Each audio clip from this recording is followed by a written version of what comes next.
Selamat sore teman-teman semua. Hari ini kita akan masuk ke sesi praise and worship. Biar kalian semua dan kami di sini bisa sama-sama menyembah Tuhan. Biar Tuhan terus nyatakan kemuliaan di tengah kita. Mari kita memuji Tuhan bersama-sama.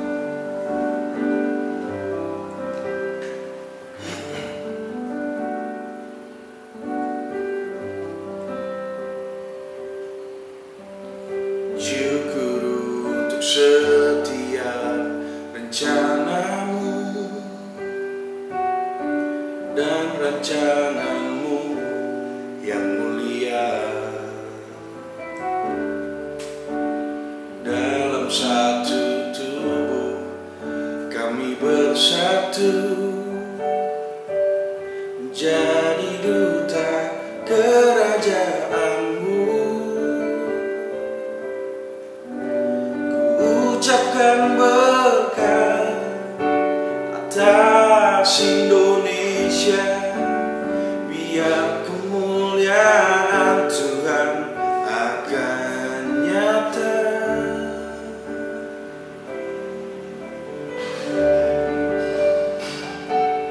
Bagi bangsa ini kami berdiri dan membawa doa kami kepadamu.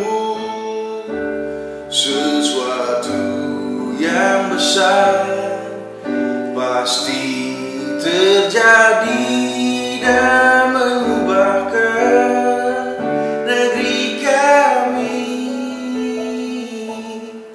Hanya namamu Tuhan ditinggikan atas seluruh bumi.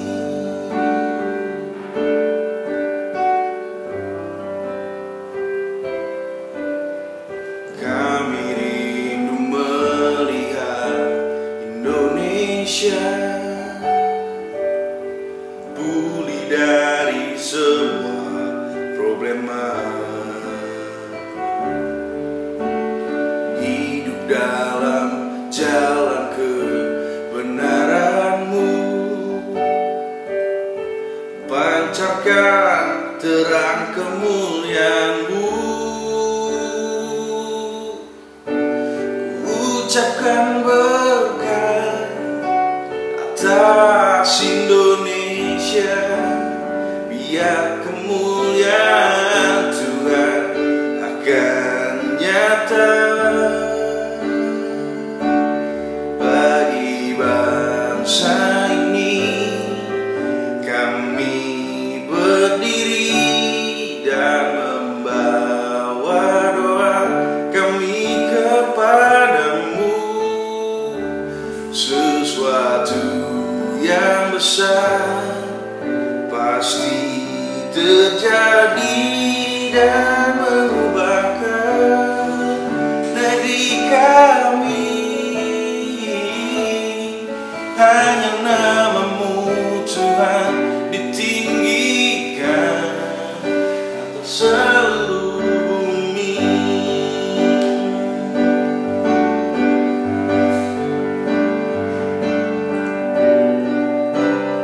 Kami tahu hatimu ada di bangsa ini.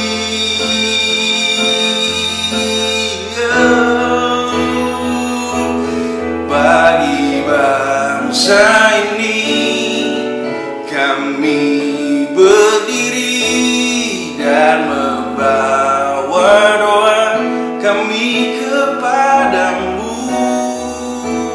Sesuatu yang besar pasti terjadi dan mengubahkan negeri kami. Hanya namamu Tuhan ditinggikan atas seluruh bumi.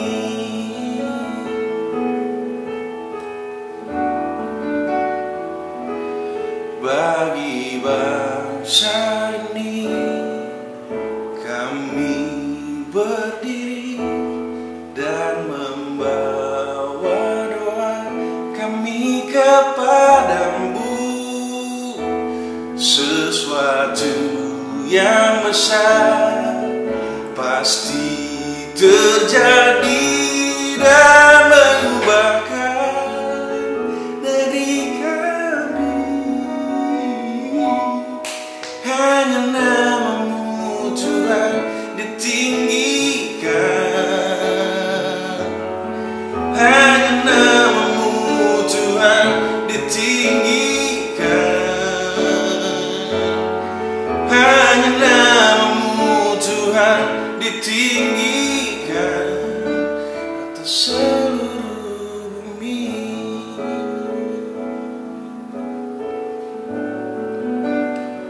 Terima kasih Tuhan Yesus untuk kesempatan yang masih Engkau berikan.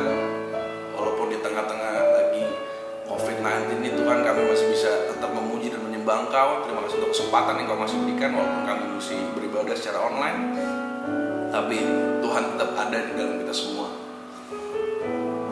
Biar Engkau yang selalu lindungi kami Tuhan, Engkau yang jaga kami Tuhan.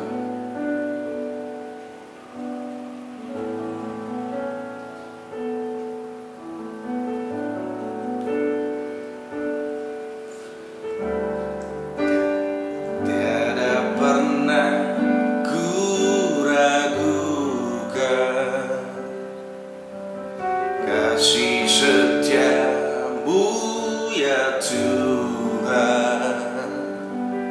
Setiap waktu dalam hidupku tak pernah kau tinggalkan. Meski langit tampak suram, awan gelap pun menghadap, hadapi badai, lewati gelombang, tak pernah kau tinggalkan diriku.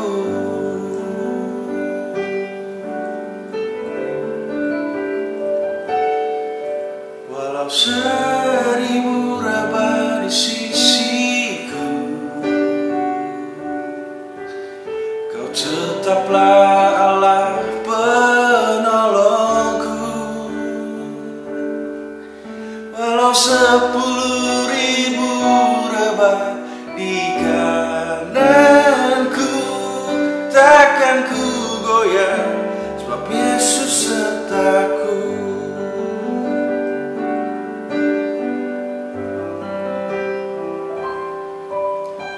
Tiada pernah ku ragukan kasih setiamu ya Tuhan. Setiap waktu dalam hidupku tak pernah kau tinggalkan diriku.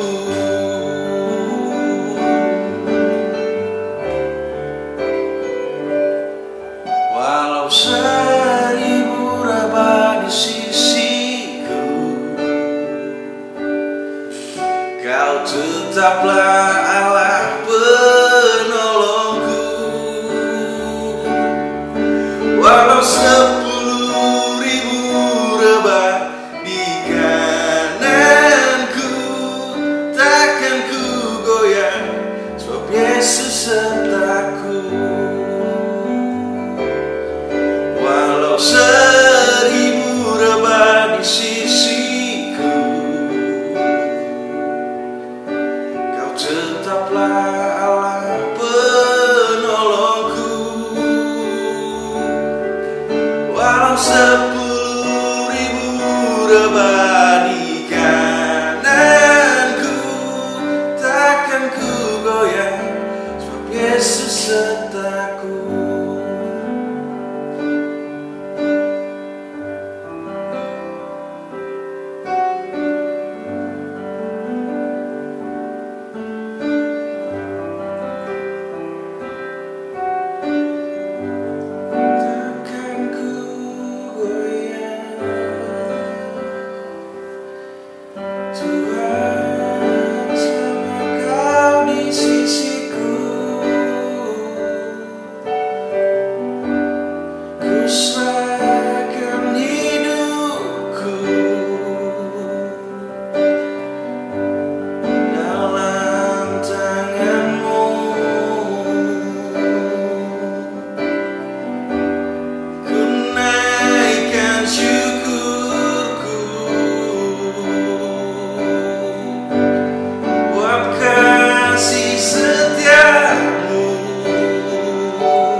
seribu rebah di sisiku,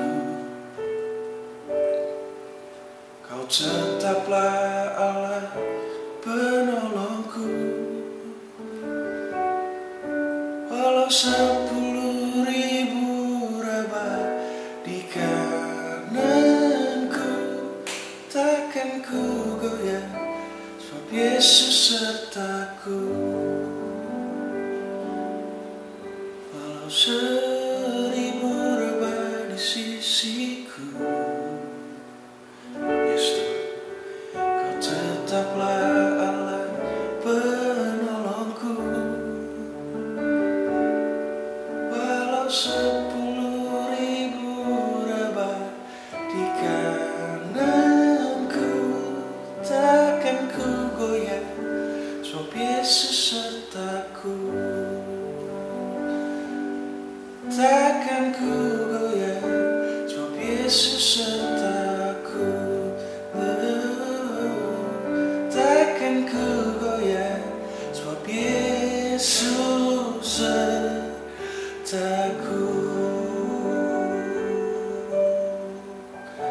Sekali lagi Tuhan, kami mau mengucap syukur untuk kesempatan yang sudah Kau berikan untuk kami semua masih bisa menikmati nafas Tuhan hari ini, untuk berkat yang Kau masih berikan buat kami, untuk kesempatan yang Kau masih kasih juga buat kami Tuhan. Mengucap syukur Tuhan untuk itu semua. Biar Kau yang jaga Indonesia Tuhan, Kau yang jaga seluruh dunia Tuhan. Kami tahu kekuatan-Mu jauh lebih besar dari apa yang kami hadapi saat ini. Biar kami tetap berpegang teguh padamu, Kau yang terus jaga dan lindungi kami. Sebentar kami akan mendengarkan firman-Mu Tuhan. Biar Kau yang sertai, yang membawakan firman Tuhan, agar kami yang mendengar bisa mendapatkan rema dari Engkau Tuhan.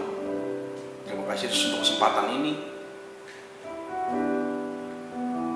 Dalam nama Yesus kami sudah berdoa dan ucap syukur. Haleluya. Amin.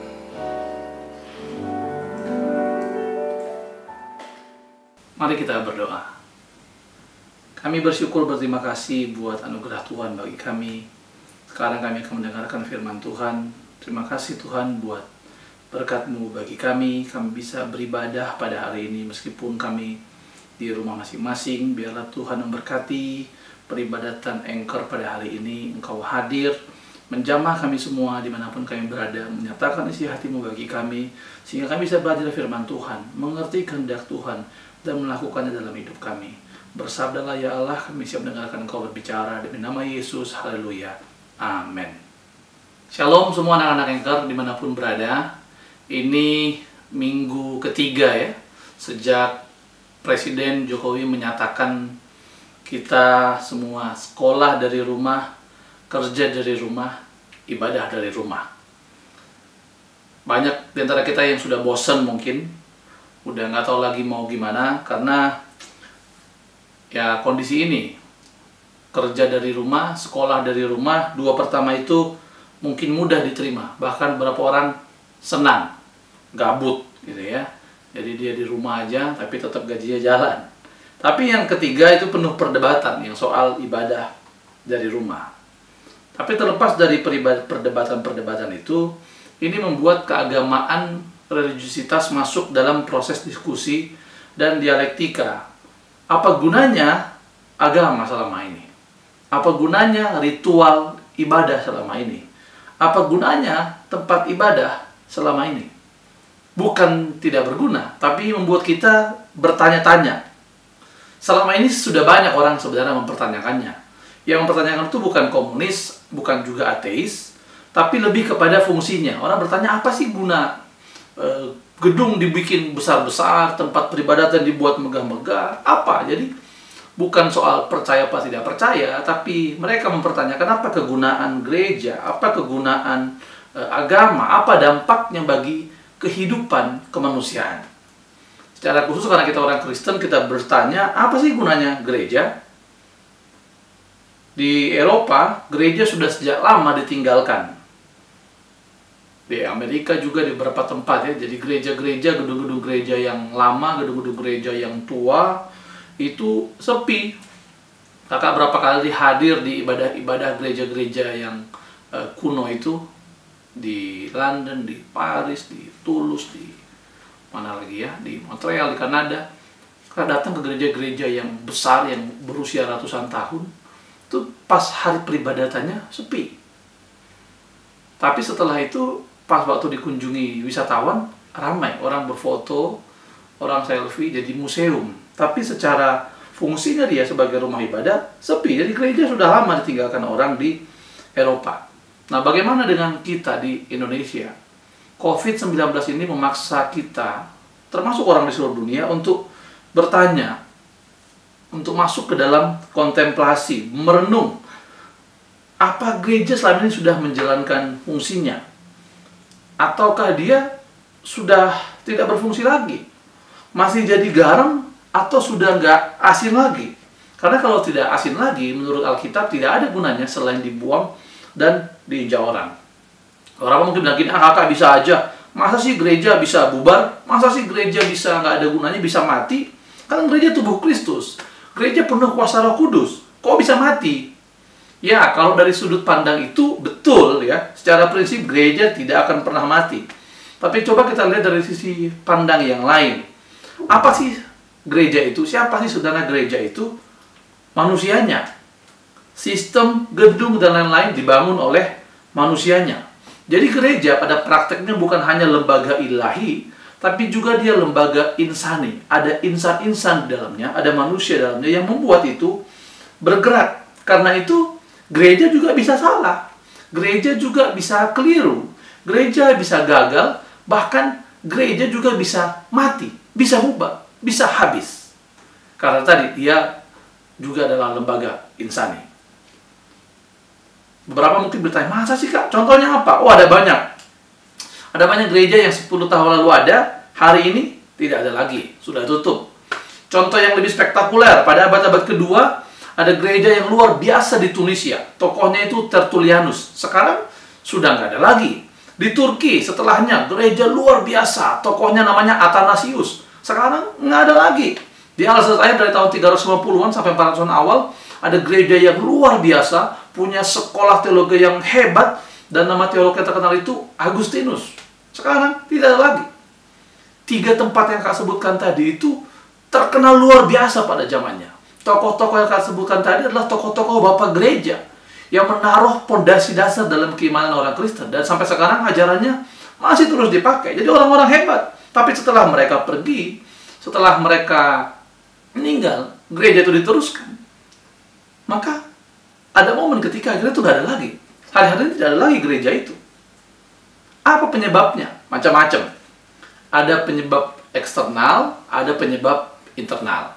Eksternal tuh misalnya begini, karena perang, ya, karena penyiksaan, persekusi, ya, lalu ada larangan dari pemerintah terhadap gereja, sampai juga pembunuhan massal, ya, genosida, bahwa ada satu masa di mana orang-orang percaya disiksa dan dibunuh. Itu penyebab dari luar yang bisa membuat gereja itu sebagai institusi tutup, tidak ada lagi. Tapi juga ada penyebab dari dalam yang merupakan kesalahan gereja itu sendiri. Misalnya apa? Konflik.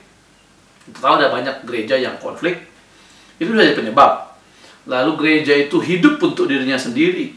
Dia tidak melayani, dia tidak bersaksi, tidak memberitakan Injil. Penyebab utamanya apa? Gereja tidak berakar dalam firman, sehingga dia tidak mengimplementasikan iman dalam kehidupannya. Jadi itu penyebab internalnya. Kenapa bisa seperti itu? Kita buka Hosea pasal yang keempat, ayat yang ke-6. Demikian bunyi firman Tuhan. Umatku binasa karena tidak mengenal Allah. Karena engkaulah yang menolak pengenalan itu, maka aku menolak engkau menjadi imamku. Dan karena engkau melupakan pengajaran Allahmu, maka aku juga akan melupakan anak-anakmu. Umatku binasa karena tidak mengenal Allah. Umatku binasa karena tidak mengenal Allah. Dalam terjemahan disebut umatku binasa karena tidak berpengetahuan. Salah satu kata kunci dalam kitab Hosea adalah pengenalan akan Allah. Mengapa kita tidak mengenal Allah? Ayat tadi jelas mengatakan, karena engkau menolaknya. Engkau menolak pengenalan akan Allah itu. Kita menolak pengenalan akan Allah. Kita melupakan pengajaran itu. Apakah artinya mereka tidak beribadah? Oh, beribadah.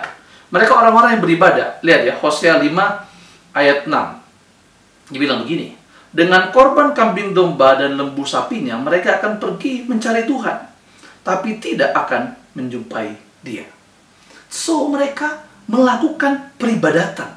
Mereka bawa korban, mereka bawa persembahan. Jadi, ritual peribadatannya, tata ibadahnya, mereka lakukan. Tapi, dalam ibadah itu, mereka tidak menjumpai Allah. Ngeri sekali. Kalian bisa bayangkan bagaimana orang datang ke bait suci, datang ke gereja, bawa persembahan, ada yang dikorbankan, melakukan semua itu. Mereka berpikir mereka berjumpa dengan Tuhan. Mereka mengakukan dengan Tuhan. Tapi Nabi Hosea bilang, tetapi mereka tidak menjumpai Dia. Kalau mereka sadar mereka nggak menjumpai Tuhan, nggak apa-apa. Persoalannya mereka tidak sadar bahwa mereka tidak menjumpai Allah. Kenapa? Karena ibadahnya itu hanya ritual. Hanya tata ibadah di bait Allah, di gereja. Dia bawa persembahan, seolah-olah dia berkorban. Ada bagian dari hartanya yang dia pakai untuk persembahan. Tapi ternyata Alkitab bilang enggak. Hosea 6 ayat 6 bilang begini, sebab aku menyukai kasih setia dan bukan korban sembelihan, dan menyukai pengenalan akan Allah lebih daripada korban-korban bakaran. Jadi mereka sibuk beribadah, tapi mereka lalai mempelajari firman Allah, pengenalan akan Allah, pengetahuan akan Allah.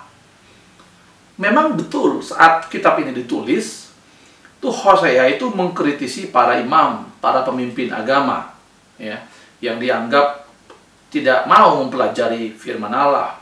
Mereka menolak pengenalan akan Allah. Kalau imamnya saja sudah begitu, apalagi umatnya, ya kan? Nah, tapi kalau sekarang berarti ini kan untuk pendeta. Bukan, jangan lupa bahwa kita umat perjanjian baru adalah imamat yang rajani. Jadi kita semua punya fungsi keimaman. Karena itu firman ini berlaku untuk kita semua. Jadi mau pendeta atau jemaat, semua harus belajar firman Tuhan. Ya, jangan ada yang beranggapan bahwa ya pendeta aja itu kan. Wah, itu orang yang sekolah teologi aja. No. Umatku binasa karena tidak mengenal Allah, karena tidak berpengetahuan. So, kalau kalian umat Allah, maka kita harus mengenal Allah. Lewat apa? Lewat pengetahuan akan Allah. Nah, sekarang kita suka nggak belajar firman Tuhan? Kita hidup di zaman di mana Alkitab itu makin dekat dengan kita. Di handphone bisa ada Alkitab. Dulu orang tidak tiap hari bisa bawa Alkitab, ya kan, karena Alkitab itu masih fisik cetak. Ya. Sekarang dia sudah ada di gadget kita, di mana-mana. Bisa, jadi semakin dekat. Tapi cukup aneh karena Alkitab makin dekat, tapi justru semakin jarang dibaca. Dulu waktu Alkitab itu fisik, orang lebih sering baca Alkitab. Sekarang tadi handphone, jarang. Waktu kakak masa-masa remaja, kakak langganan ini ya, buletin dan lembar doa dari Open Doors Ministry yang dikembangkan oleh Brother Andrew. Brother Andrew itu, Open Doors itu peranannya adalah menerjemahkan dan membagi Alkitab ke daerah-daerah yang susah mendapatkan Alkitab. Ya, jadi mana banyak kisah-kisah di mana orang-orang dulu di China, di Rusia, di Timur Tengah itu susah sekali ketemu Alkitab. Mereka ketemu satu lembar aja tuh mereka nangis dan mereka tuh menjaga itu. Nah, kita hidup di zaman sekarang, teknologi membuat Alkitab itu begitu dekat, komplit lagi. Bahkan bisa banyak terjemahan. Semuanya ada. Kalian bilang, wah kak, saya nggak ngerti bahasa Indonesia. Saya taunya harus bahasa Italia. Download bahasa Italia. Semuanya bisa. Ya. Tapi justru ketika dia semakin dekat dengan kita, orang semakin jarang baca. Kelas-kelas pendalaman Alkitab sepi. Bahkan beberapa gereja sudah tidak ada lagi kelas PA, pendalaman Alkitab. Dulu tahun-tahun 90-an ada tuh, hampir semua gereja punya kelas pendalaman Alkitab, kelas PA. Kita semua harus belajar Alkitab. Tapi sekarang itu nggak ada. Padahal sebagai umat yang percaya, kita semua harus belajar Alkitab. Bukan cuma tugas pendeta. Jadi jemaat itu harus belajar. Dia harus mempelajari Alkitabnya, mencintai Alkitabnya, mempelajari Alkitabnya. Nah, berapa mungkin bertanya, loh Kak, kita pinternya jadi pinter Alkitab aja dong. Jadi hanya berpengetahuan saja dong. Oh enggak. Kalau kita belajar firman dengan benar, maka firman itu akan mengubahkan kita.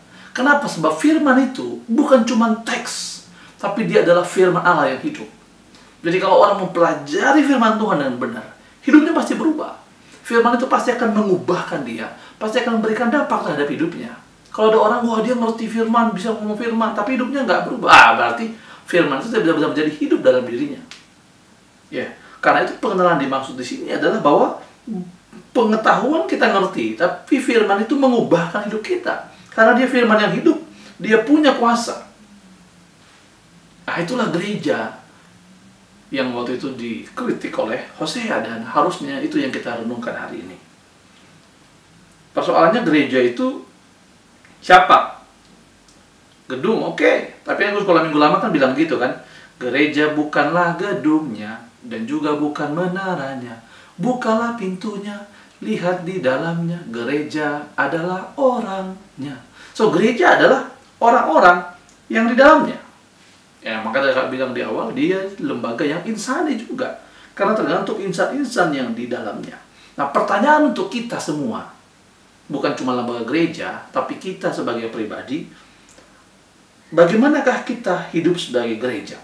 Sudahkah kita benar-benar berperan sebagai gereja, berfungsi sebagai gereja, dirasakan manfaatnya oleh Tuhan dan sesama? Atau jangan-jangan selama ini kita terjebak dalam ritual keagamaan, sampai lupa esensinya. Jadi kita terlibat dalam pelayanan, beribadah, sungguh-sungguh semuanya, tapi lupa bahwa esensinya pelayanan itu bukannya ritual itu. Bahwa pribadi itu adalah mengenal Dia yang kita sembah. Nah, karena itu dari mana kita belajar? Kita akan belajar dari hidup keagamaan Yesus. Bagaimana sih Yesus ketika Dia ada di bumi? Dia hidup sebagai orang beragama. Oh iya, Dia hidup sebagai orang beragama. Tapi keagamaannya berbeda dari orang lain. Ya, bedanya bukan karena apa yang dipercaya. Mereka sama-sama mempercayai Tuhan waktu itu sebagai orang Yahudi. Mereka menyembah Yahweh, menyembah Allah. Semua sama. Pengakuannya sama. Mengakuinya sama. Yang disembah sama. Tapi praktek hidupnya berbeda.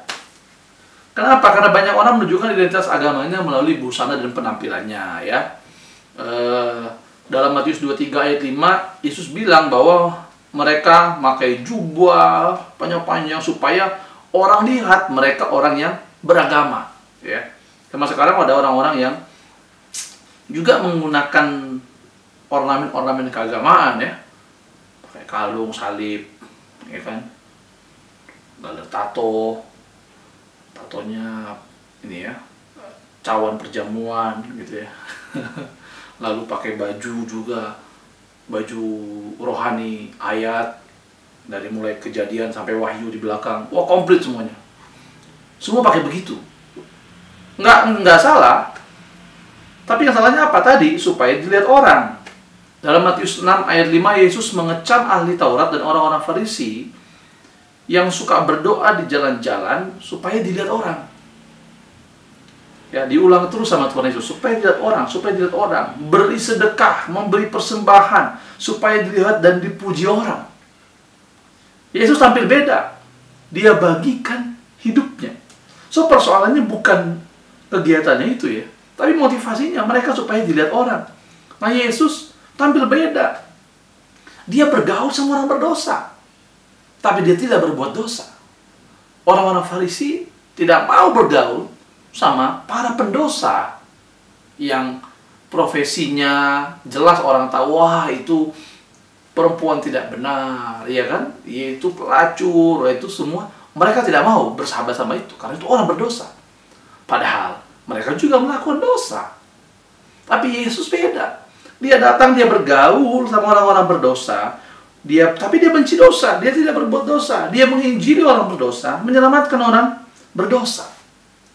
Persoalannya, kita itu kayak Yesus atau kayak ahli Farisi, orang Farisi ahli Taurat, atau kita seperti Yesus. Jadi kakak ulangi lagi, ini bukan soal terlihat di publik atau bukan, tapi motivasinya agar dilihat orang untuk pamer. Karena bisa saja ada ekstrim yang sebaliknya. Tadi show off gitu ya, tujuannya pamer. Ada juga orang yang menyembunyikan identitasnya, nggak boleh lah, nggak usah lah orang tahu kita Kristen. Padahal karena dia takut. Misalnya kalau ketahuan dia Kristen, dia takut dia nggak naik jabatan, dia takut dikucilkan dari pergaulan, takut. Jadi dia menyembunyikan identitasnya. Atau ada juga orang alasannya tidak mau pamer, ngapain pamer, kan kalau beri tangan kanan tangan kiri nggak perlu tahu gitu ya. Padahal karena dia pelit, ya. Jadi ada juga ekstrim begitu. Nah, padahal jadi Yesus nggak bilang bahwa harus tidak boleh kata segala macam, enggak loh, motivasinya. Karena Yesus sendiri bilang bahwa kita itu terang dunia, terang tuh nggak mungkin tidak kelihatan. Kita itu seperti kota yang di atas bukit, jadi pasti kelihatan, ya. Tapi jadi gini, tapi sebagai gereja pribadi yang adalah gereja, kebenaran iman kita itu memang tidak terlihat orang, tapi manifestasi imannya itu kelihatan. Kalau kita sungguh mengenal Allah, itu akan kelihatan dari gaya hidup kita. Kalau kita sungguh mengetahui Allah itu siapa, dia maunya kayak apa, kita akan hidup seperti itu, dan hidup itu akan bisa dilihat orang. Seperti Yesus. Seperti Yesus. Dia bicara di rumah ibadat, dia berkhotbah, dia melakukan mukjizat, orang memanggil dia rabi, guru. Tapi hidupnya dibagikan kepada orang. Orang bisa melihat kebenaran yang disampaikan itu menjadi nyata dalam hidupnya. Nah, ini disebut nggak cuma omdo, nggak cuma ngomong doang, tapi dia lakukan. Hidupnya selaras dengan kebenaran yang dia bagikan. Itulah hidup keagamaan Yesus, ya. Jadi orang tahu, orang bisa melihat, ya kan? Jadi bukan sembunyi, ya. Nah, bukan sembunyi, harus kelihatan. Tapi bukan untuk dilihat orang sehingga dipuji. No. Kalau kita sungguh mengenal Allah, kita akan seperti Yesus. Karena Yesus mengenal Allah, dia mengenal Bapaknya. Dia tahu tugasnya bagi dunia. Bahwa dia ada untuk dunia. Dia bilang dia adalah jalan. Dia jalan keselamatan dari Allah bagi dunia. Sekaligus juga jalan bagi manusia menuju Allah. Ya. Jadi ketika hubungan manusia terputus dengan Allah karena dosa, Yesus hadir sebagai jalan. Menghubungkan Allah dengan manusia. Kasih Allah, keselamatan Allah itu kepada manusia lewat dia. Dan ketika manusia mau bertemu dengan Allah juga lewat Yesus. Dan karena kita adalah gereja, kita harus seperti dia, maka kita juga harusnya menjadi jalan seperti Yesus. Maksudnya apa, Kak? Gini loh. Kita harus menjadi saluran firman Allah sampai pada orang-orang. Kita juga harus menjadi jalan di mana orang-orang sampai kepada Allah. Ketika temanmu butuh pertolongan, ketika temanmu sedang galau, dia bingung akan hidupnya, kau datang.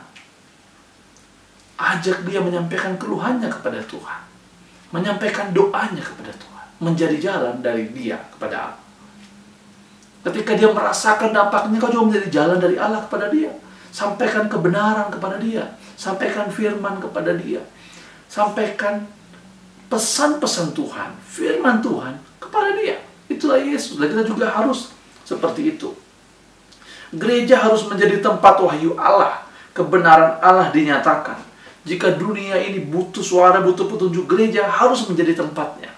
Tapi jika dunia juga terhilang dan dunia butuh jalan kepada Allah, maka gereja juga harus menjadi jalan bagi manusia untuk bertemu dengan Allah.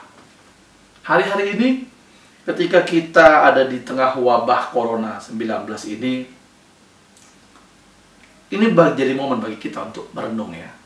Untuk memeriksa apakah hidup kita sudah menjadi gereja, sudah seperti Yesus. Apakah kita sudah menjadi saluran itu? Sungguh-sungguh melakukan fungsi gereja? Apakah waktu sekarang dunia ini penuh dengan ketakutan, penuh dengan kecemasan, kita juga ikut takut? atau bahkan ikut menambah ketakutan dengan menyebarkan kabar yang tidak jelas. Begitu cuma, wah ngeri ini sekarang, share gitu ya. Sehingga kabar hoax juga ikut kita sebarkan. Kabar yang membuat orang makin takut kita ikut sebarkan. Tujuannya supaya informasinya nyampe. Apakah begitu? Atau kita justru menyadari ketakutan dunia, menyadari kecemasan dunia, dan kita membagikan pesan, jangan takut. Jangan takut. Jangan cemas. Kita kuatkan mereka. Teman-temanmu yang cemas, kau kuatkan. Kau teguhkan hatinya. Orang-orang bingung. Sebagian orang susah. Ya. Apa peran kita di situ sebagai gereja? Atau kita cuman ikut share-share cerita? Atau kita mulai bisa berbagi dengan apa yang kita punya? Ya. Nggak usah inilah mikir macam-macam. Oh iya, saya ikut membantu menyumbangkan untuk orang-orang di Itali sana. Nggak usah. Tetanggamu lihat, tukang warung di dekat rumahmu kau lihat. Ini orang udah nggak belanja lagi, dia nggak ada yang jualan, nggak ada yang beli. Apa yang bisa kau berikan? Berikan. Ya. Banyak tuh ya sekarang yang memperhatikan ojek online segala macam. Itu hal-hal kecil yang bisa kita lakukan. Sudahkah kita melakukan itu? Hari-hari ini banyak orang melakukan kritik. Nggak apa-apa. Misalnya, wah nih gereja sudah bikin apa segala macam. Padahal ada banyak juga gereja sudah berbuat. Dalam konteks ini makanya penting sampaikan. Tapi gini, sudahkah kita berbuat sebagai pribadi? Ya. Nggak salah untuk mengatakan mengkritisi sistem segala macam. Tapi gini, jangan sampai kita juga kehilangan momentum di tengah kondisi ini. Untuk menjadi gereja, untuk menjadi saksi. Karena sekali lagi, pintu-pintu gereja sekarang dikunci, gedung-gedung gereja kosong. Kalau kita menyatakan gereja itu gedung, maka gereja sudah mati sekarang. Tapi jangan lupa, gereja adalah kita sebagai pribadi. Karena dalam kondisi seperti ini, kita semua harus hidup.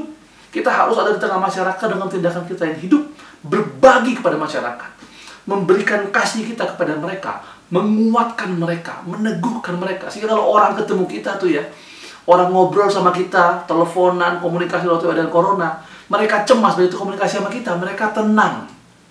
Mereka hatinya jadi tidak takut lagi. Keadaan belum berubah, tapi hatinya sudah berubah.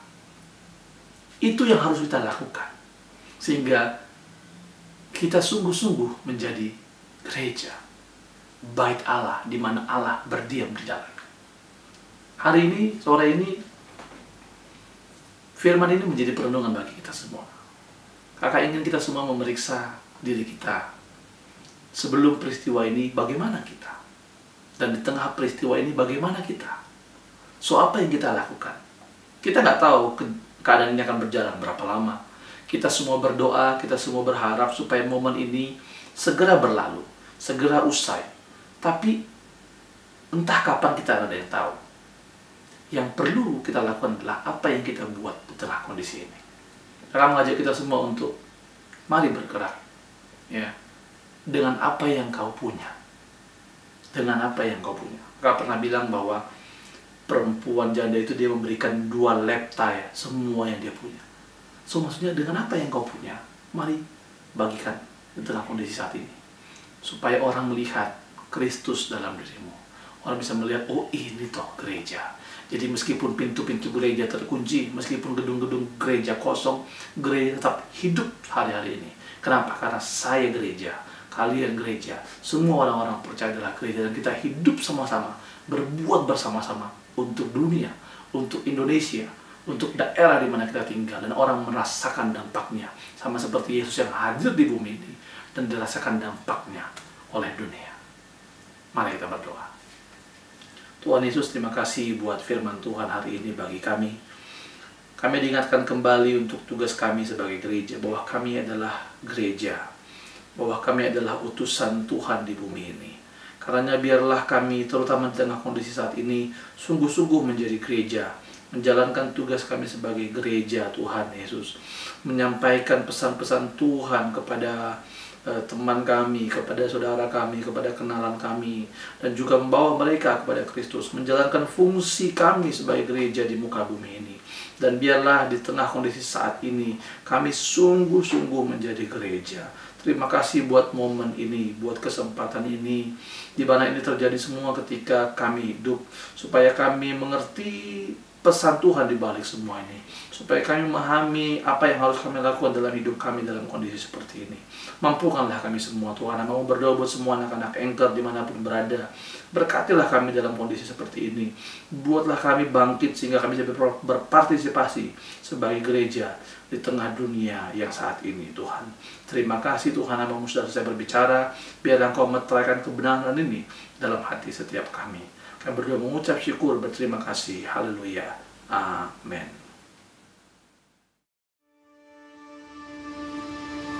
Dalam situasi seperti ini, ada baiknya kita justru lebih giat berdoa. Doa malam bersama Pak Sukirno akan diadakan jam 8 malam di Instagram @sukirnotarjadi. Tetap stay at home, mengikuti anjuran dari pemerintah, dan jangan lupa mencuci tangan 20 detik menggunakan sabun dan air mengalir. Stay safe everyone! Untuk kalian yang ingin memberikan persembahan, kalian boleh transfer ke rekening berikut ini.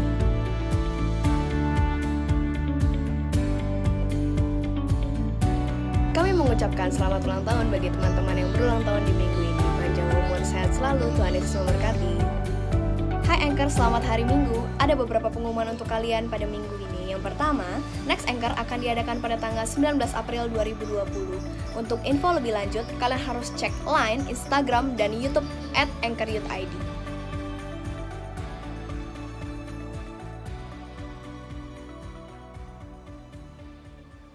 Baik, demikianlah semua peribadatan kita pada hari ini. Kita ibadah online 2 minggu lagi. Kita tidak tahu apakah kita masih ibadah online atau kita sudah bisa bertemu kembali. Tapi entah itu online atau beribadah di gereja, kita akan bertemu lagi 2 minggu lagi dalam peribadatan, ya. Karena itu terima kasih buat seluruh pelayan Tuhan yang sudah berbagian dalam pelayan hari ini. Dan kita akhiri ibadah kita tundukkan kepala, kita angkat tangan kita berdoa. Terima kasih Tuhan buat penyertaan-Mu bagi kami dalam ibadah Anchor pada hari Minggu ini. Hamba-Mu berdoa buat semua anak-anak muda-Mu yang telah melakukan pelayanan pada hari ini. Dengan keterbatasan kami di tengah wabah ini, Tuhan memberkati mereka. Tuhan balaskan pada mereka semua yang telah mereka lakukan. Hamba-Mu juga berdoa buat semua anak-anak Anchor. Tudungilah kami dengan kuasa darah-Mu. Kumohonkan perlindungan Tuhan bagi kami, supaya kalau Tuhan berkenan, Kau jauhkan kami dari virus ini, Tuhan. Tapi yang lebih utama adalah bahwa kami tidak pernah terpisah dari kasih Kristus bagi kami. Karenanya teguhkanlah kami, kuatkanlah iman kami dalam kondisi seperti ini, dan biarlah kami menjadi saksi-Mu di tengah dunia ini dalam kondisi seperti ini. Berkatilah kami semua, berkati orang tua kami, berkati pekerjaan kami, berkati sekolah kami. Apapun yang jumpai tangan kami itu dilakukan, dibuat oleh Tuhan berhasil. Terima kasih Tuhan. Agar anak muda yang kasih Tuhan, mari kita angkat tangan kita terima berkat yang daripada Tuhan. Jika engkau sungguh-sungguh mendengar firman Tuhan hari ini dan melakukannya dalam hidupmu, maka Tuhan akan memberkati dan melindungi engkau. Tuhan akan menyinari engkau dengan wajahnya dan memberi engkau kasih karunia. Tuhan akan menghadapkan wajahnya kepadamu dan memberi engkau damai sejahtera. Berkat yang besar dari Allah Bapa, kasih karunia pada Tuhan Yesus Kristus, persekutuan perlindungan dari Roh Kudus, memberkati hidupmu dari hari ini sampai selama-lamanya. Amin. Happy Sunday.